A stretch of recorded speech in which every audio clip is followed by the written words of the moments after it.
Pneumococcal disease is caused by infection by a bacteria. This bacteria is called Streptococcus pneumoniae.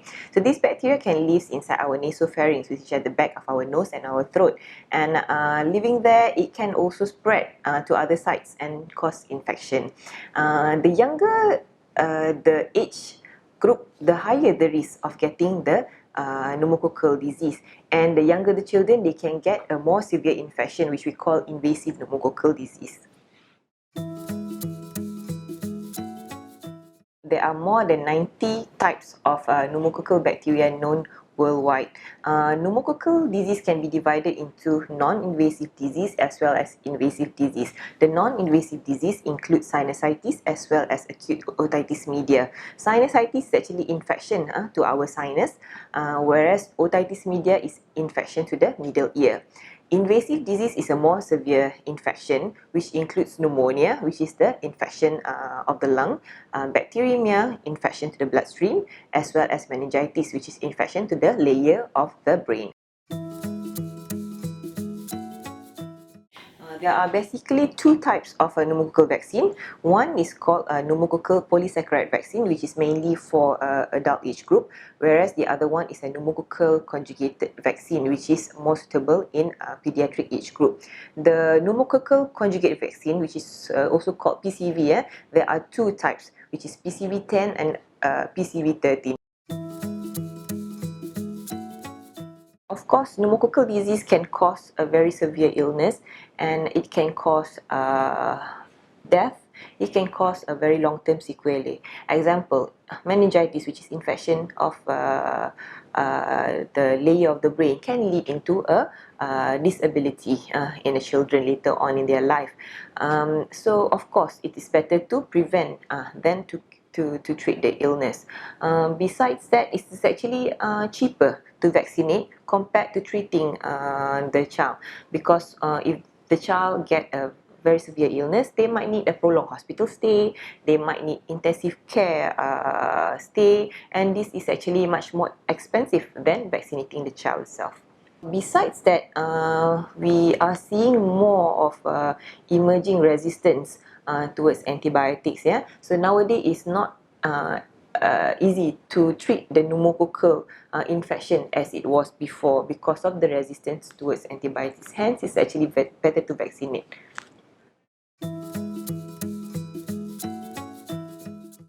Parents are encouraged to vaccinate their children early. This is because the younger they are, the higher the risk towards invasive infection, which means the severe infections.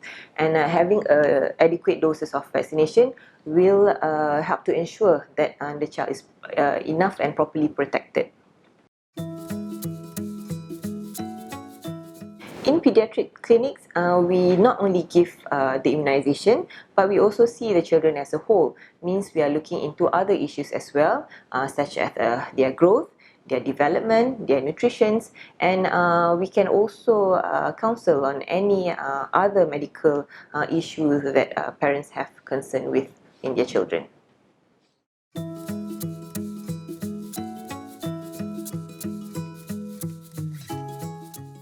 So, number one, if they don't have any disease, age itself is a predisposing factor that causes a reduced immune system in combating streptococcal infection.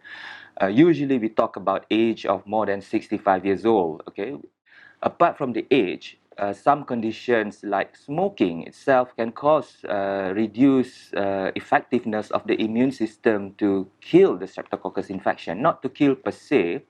Especially in adults, as we are getting older, the wear and tear mechanisms kicks in. In other words, our immune system also become less strong. So this is what we call the immunosenescence. When age comes into the question, we always quote age of more than 65, be it pneumonia or be it invasive streptococcal disease, happens a lot more and cause more troubles and complications when we are more than 65 years old.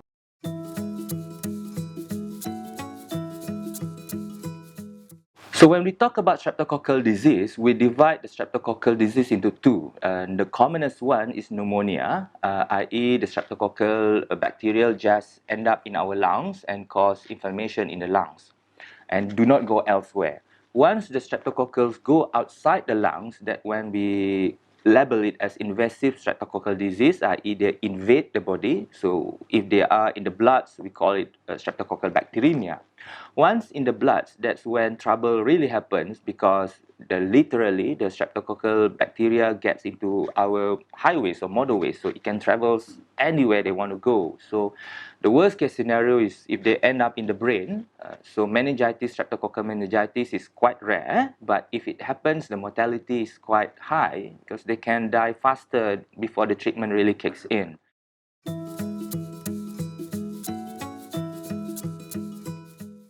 When we talk about options of vaccinations to streptococcal infection, basically, in a sense, there are two types of vaccines for streptococcal disease. Number one is the polysaccharide vaccines, and number two is the conjugate vaccines. There are pros and cons for these vaccines. So fortunately, in Malaysia, we have both vaccines available, the polysaccharide vaccines or the PPV23, and also the conjugate vaccine, for example, PCV13 or PCV10. So these two groups of vaccines are available in Malaysia.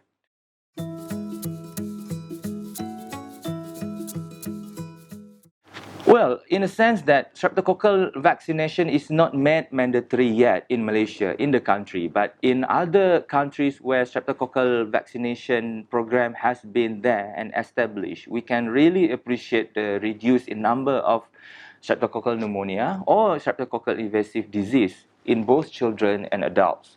Not talking about children, in adults, if we look into the CDC ACIP guidelines, they advocate more dose everybody who's aged more than 65 years old. So again, for those adults who have not received any vaccination prior to that, we should be started off with the conjugate vaccine in order for us to, again, to establish a good immune system against streptococcal infection, followed by the polysaccharide vaccine after that.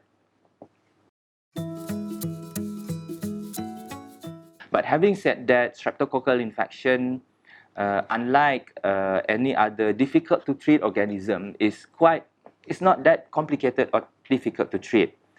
But having said that, if they end up with complications of streptococcal infections, for example, bacteremia or meningitis, where the morbidity or death rates for these two conditions is so high regardless of what antibiotic you started off. Okay, so antibiotics take time to work. Okay, if you got ill, you end up in hospital. We deliver the antibiotic there and then. It will take time so the antibiotics to go into the infected site. For example, to go from the blood to the brain. Okay, so before the antibiotics go there, anything can happen actually, especially in those with weaker immune system or those with those elderly group of patients. So they may end up with a lot of complications or even death before the antibiotics really work. Okay, so that's why if they are vaccinated, okay, the vaccination can work during that time before the antibiotics.